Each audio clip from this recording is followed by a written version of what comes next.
Hello, everybody. Welcome to the God Room Podcast. Yeah. Hold on. Doing some adjusting. Who's Justin? What I am adjusting. You just incredible? No, I'm just in case.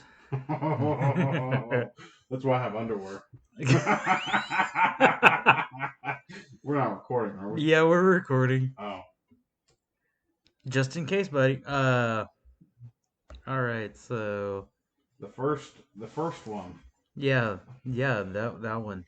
So today we're actually going over near death experiences. It's a video.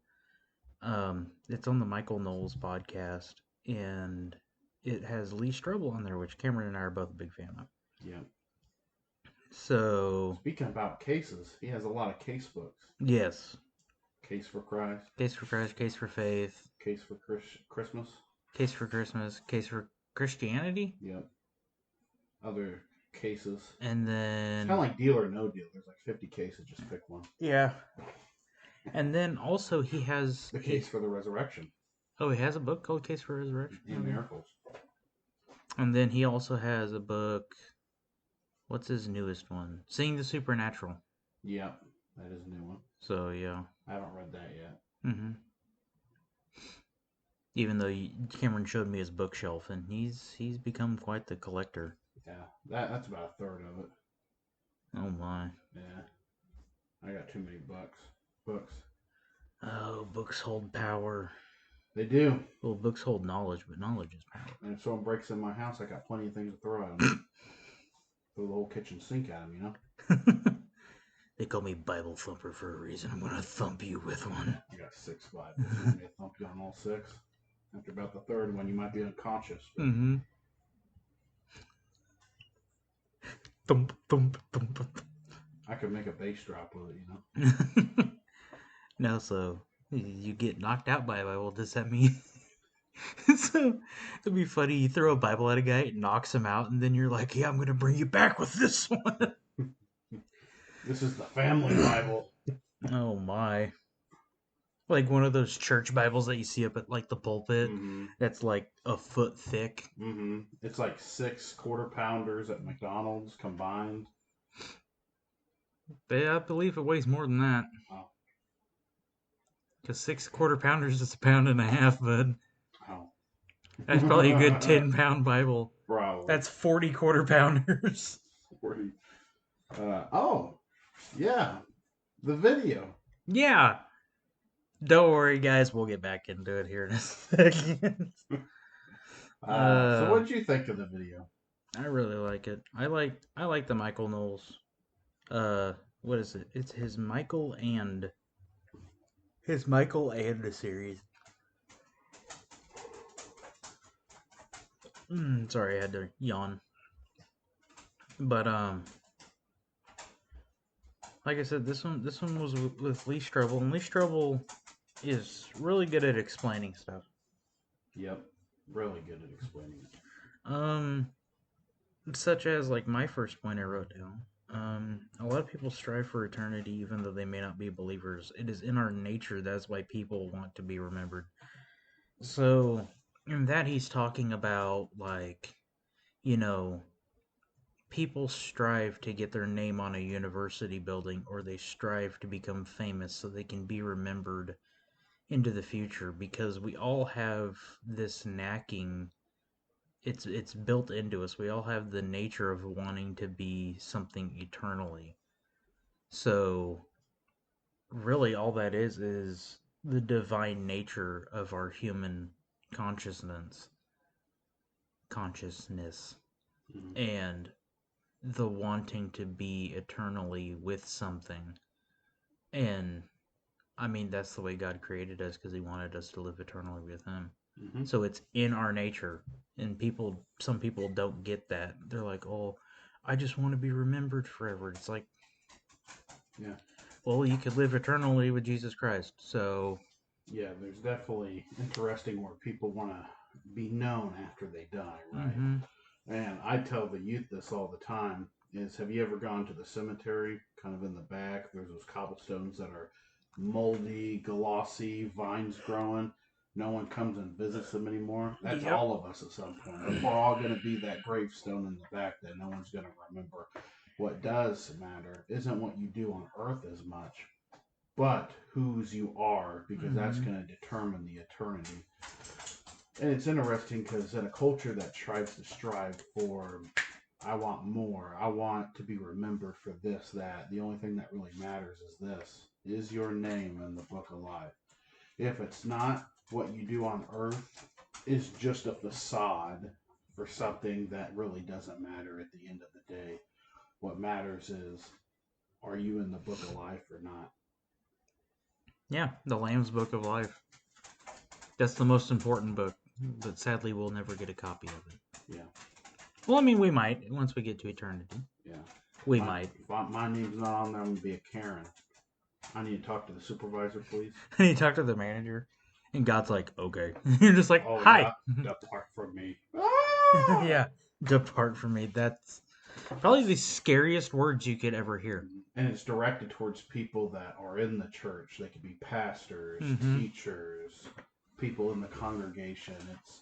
That stuff is scary because of how it's not just, unbelievers, but it's talking about make believers in the church, and that could easily be pastors. And that's why, as pastors, you have to really understand that when the Bible says do everything else before becoming a pastor, because you're held to a higher standard, you have more judgment on you in the end, and you better know what you're teaching and preaching, and it better be right.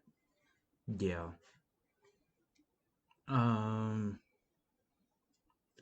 Let's see.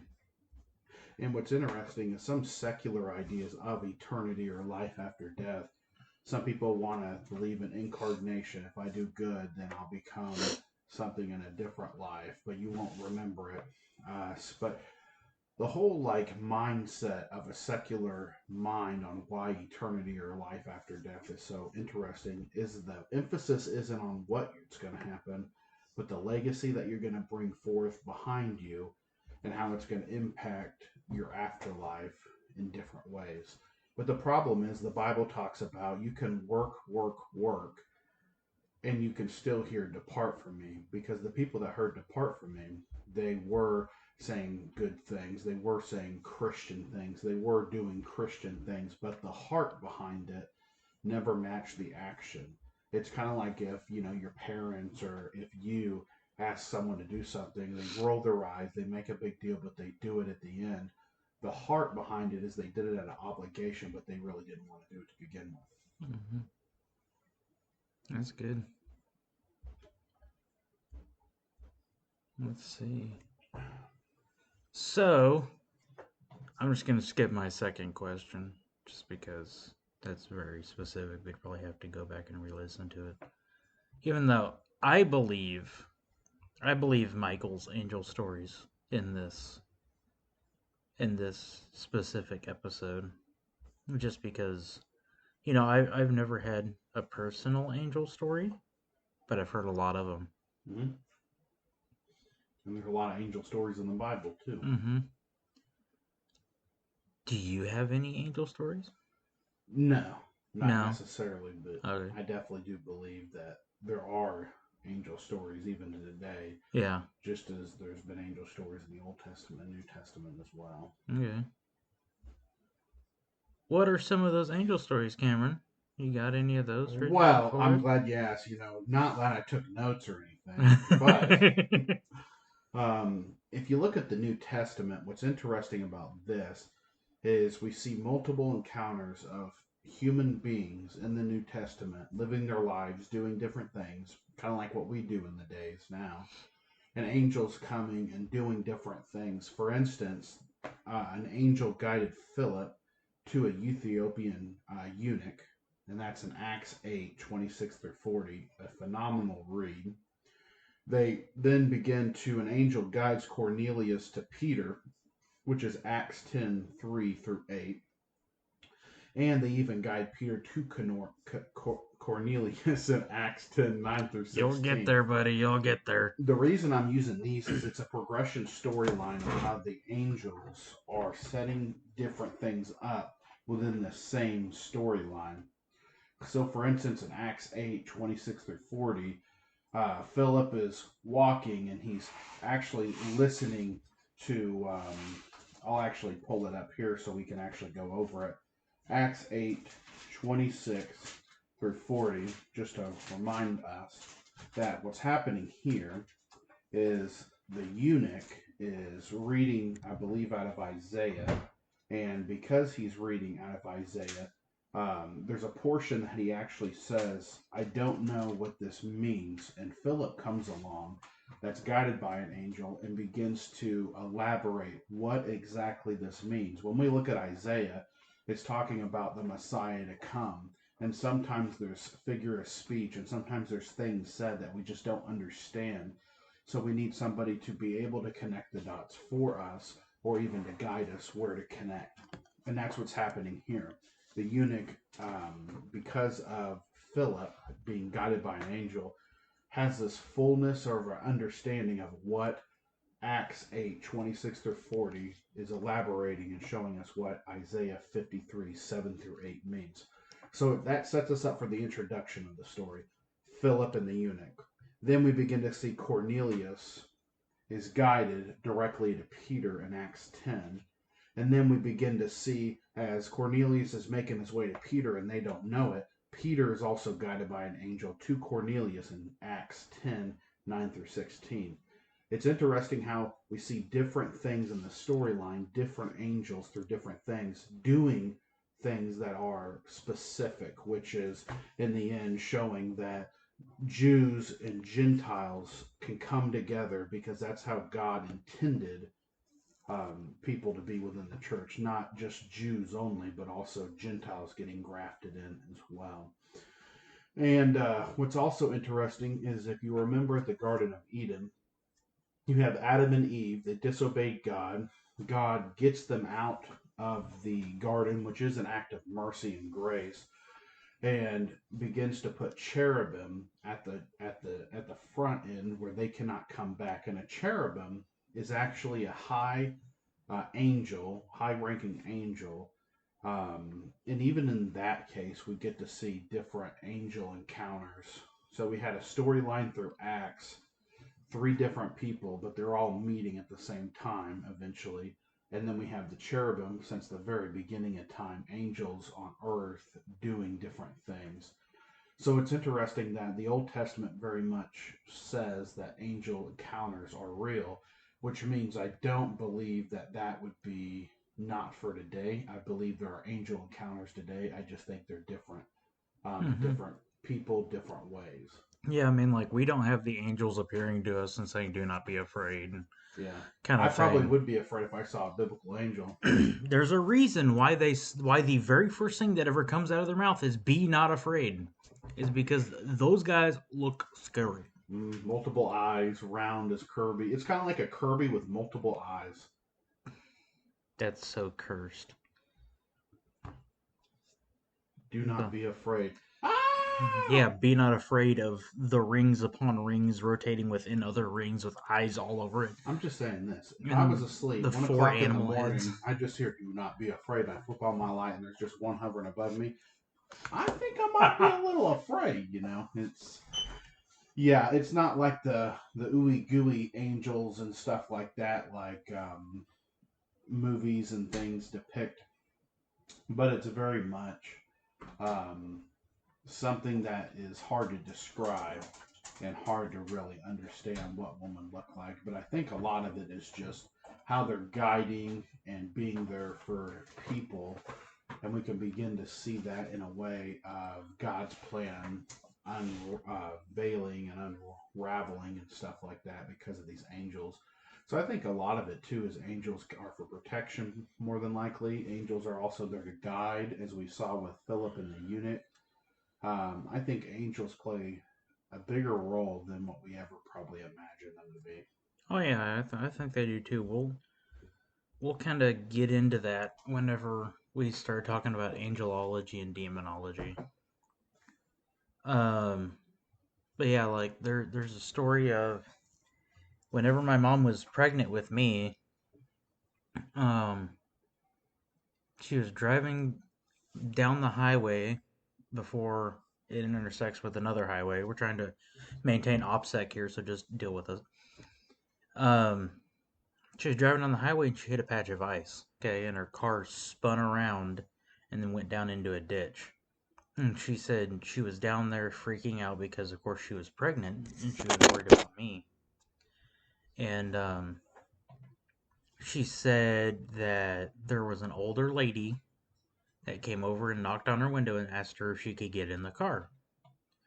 So my mom unlocked the doors, and the older lady sat down in the car with her and said everything's gonna be okay.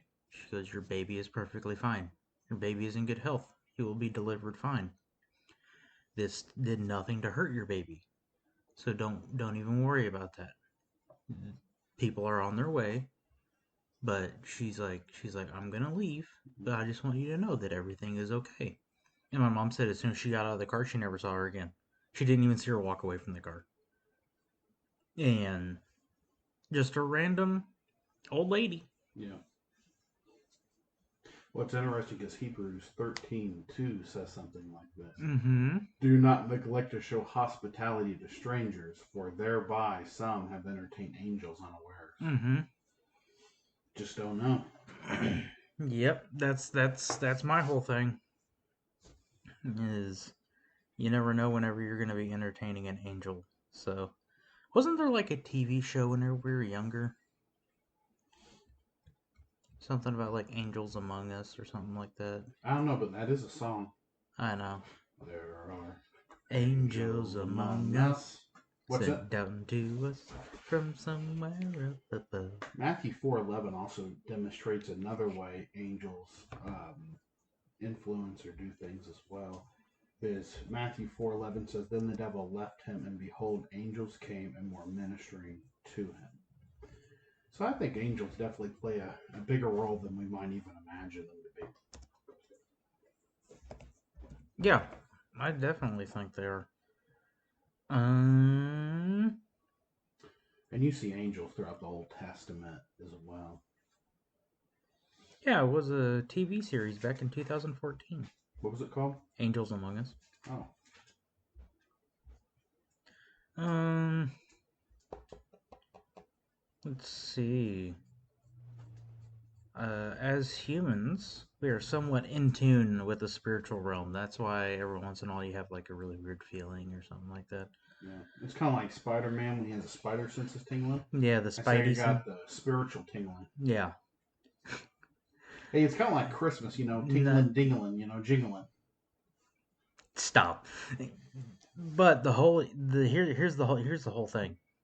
So I used to watch. I haven't really watched a whole lot recently, but like Sam and Colby and Project Fear and stuff like that, like all the paranormal investigation. It's kind of like Ghost Hunters, like the old TV show Ghost Hunters, but it's all on YouTube now.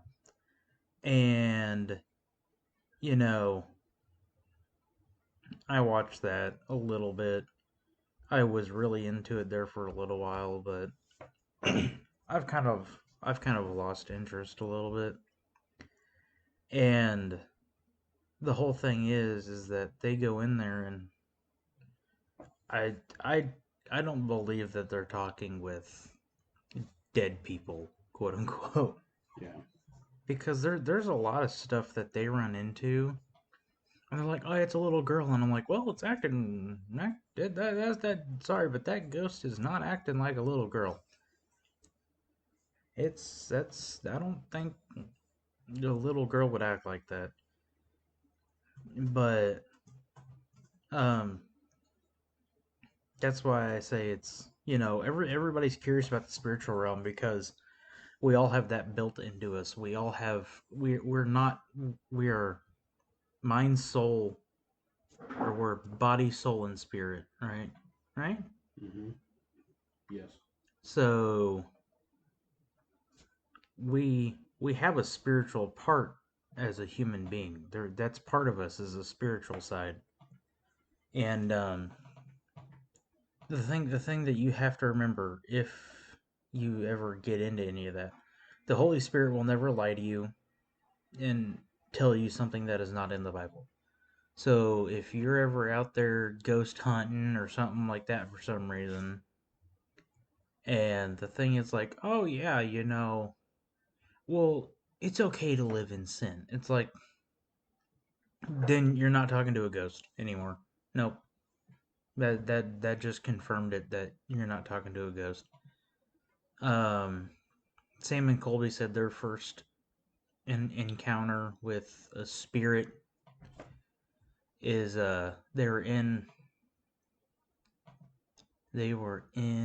the Queen Mary ship, I think, and they were talking with this quote unquote spirit, and they asked if there was heaven or hell, and the spirit said no. And their friends who were kind of religious said, "Hey, we probably need to go." And whenever they got out, their friends told them, they're like, "Well, demons deny the fact that there is a God because they don't want you to believe in him." So once that question was asked and answered, they were kind of like, "Yeah, we probably need to go because we're dealing with a demon, not a spirit." Um, the video is really cool.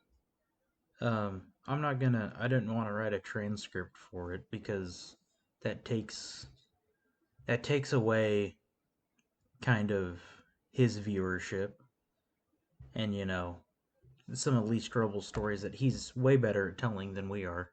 Mm-hmm. And you know, I think I'll have to ask her, but I think my grandma had a, what I think it was a near death experience. Like she was in the hospital. But yeah, I mean, he has a book. Lee Strobel has a book called Seeing the Supernatural, and it's all about these near death experiences. It's about, people who have gone into the hospital and been on pretty much their deathbed. Sorry. But there was a lady who had passed away and they were working on resuscitating her, and she said she could see him because she was floating around inside the room.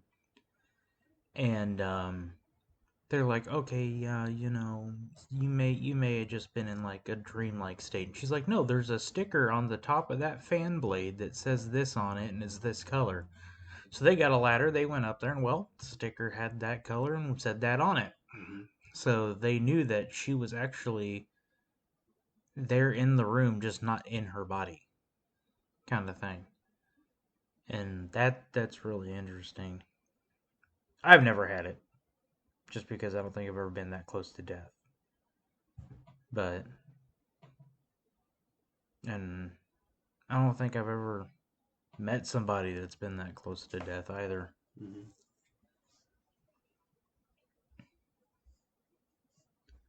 Uh, hmm.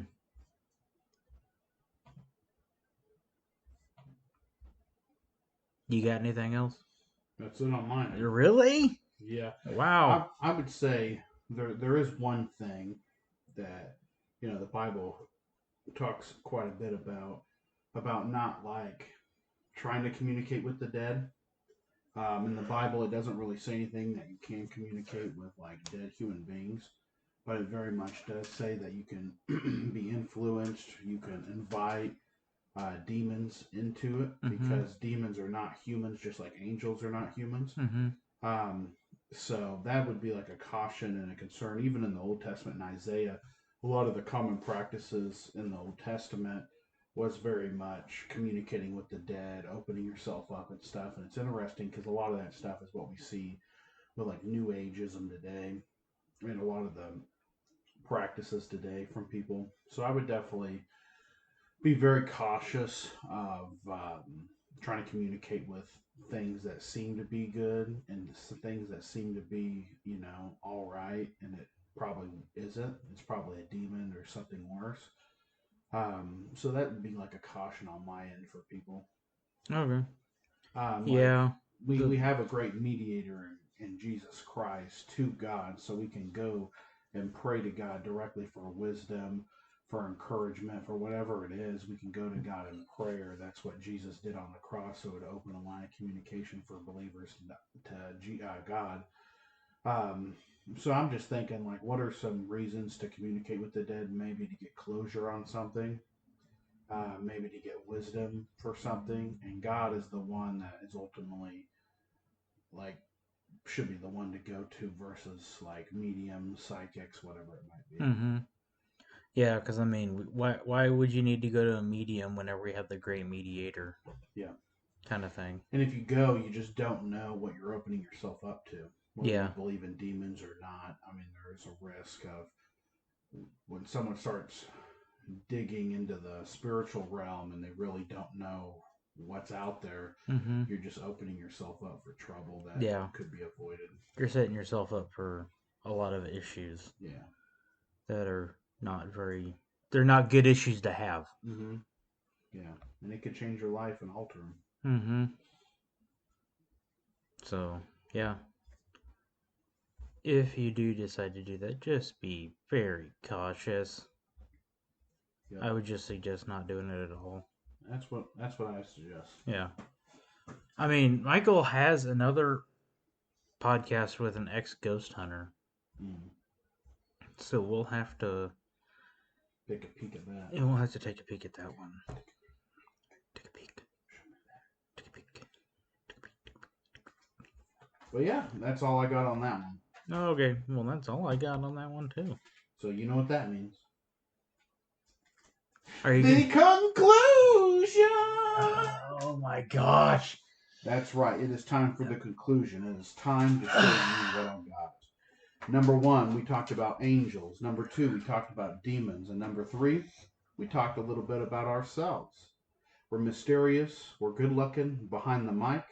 People say we have the great looks for behind a microphone that's concealed, so you don't see us. By the way, this is not AI. This is just him talking. That's right.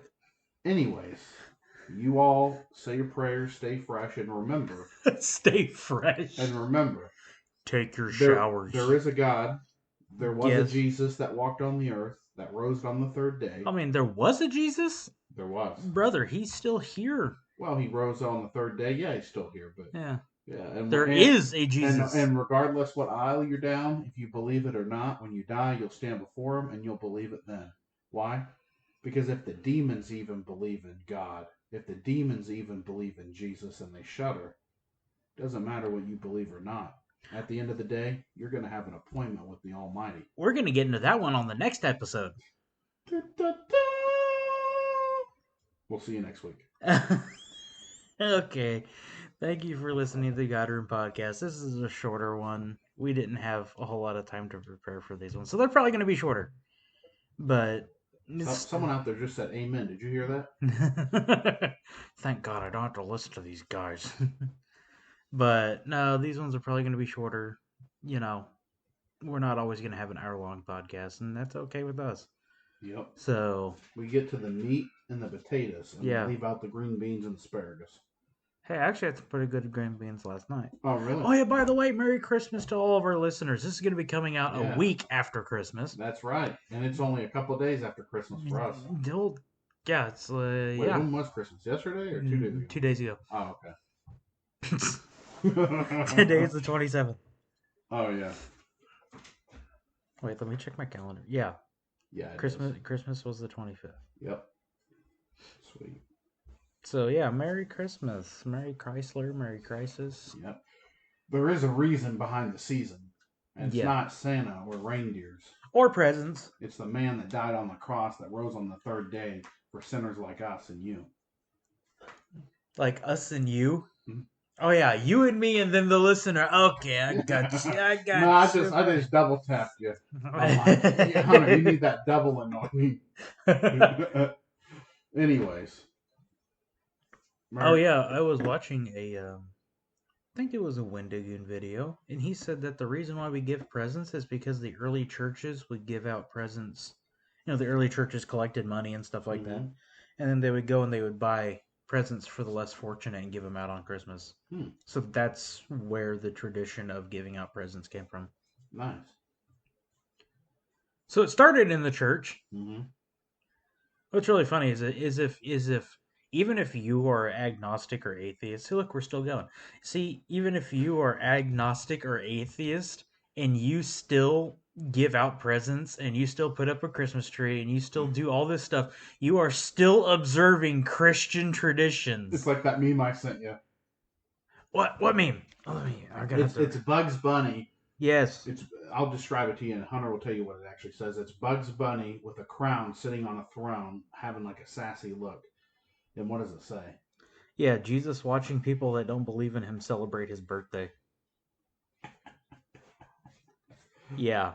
Oh, that's No good. matter what you do, giving gifts, all that kind of stuff. Let's see, putting up a Christmas tree, gathering with your family, that's fellowship. Calling it Christmas. Calling it Christ is in the name. Calm down, buddy. We don't want to peek. But yeah, sorry, we're on a tangent now. Doesn't matter who you are or what you believe. If you celebrate Christmas, I don't care if you say happy holidays. Mm-hmm. If you still have up a Christmas tree and you still give out gifts, you're still studying church tradition. They say happy holidays. Why? Because I don't celebrate Christmas. Well, you still are. You literally still are by giving out gifts and by putting up a Christmas tree. Like, what do you call it? A holiday tree? If this was chess, checkmate. Yeah. Like, we just won in 3D chess Mm-hmm. because... You can pretty much ask who's your daddy. Anything else? Not us, it's God. Oh, It's God. Daddy God. Yeah. Big G. Yeah, that's Big right. G God. We're like I don't know. We're nowhere near gods. No. Well, to some Christians, they believe that. That they're little G's. Well, yeah, but then they're not a Christian. No. Remember, I have a But coworker. I have a coworker that believes that. Yeah. He's like, yeah, we're all gods, bro. Dude, he's been... Yeah. If that was the case. He's been going on another rabbit hole recently. Oh boy. I just keep on praying for him. I'm like, please. That's all you can do. Please, Lord. Eh. What was it? There was a congressman that said I pray for patience because if I prayed for strength, I'm gonna need bail money. Oh boy. Yeah, don't pray for patience either. Nope, because he ain't gonna give it to you, but you gonna learn. Oh, you're gonna learn some patience. You gonna learn today. You're gonna learn, bucko. Yeah. Anyway. Are we ready to end it now? Yes. Okay. All right. Y'all have a good day. Yeah, that. Thank you for listening to the God Room Podcast. We will see you guys next week. You better make room for God, or He won't make room in heaven for you.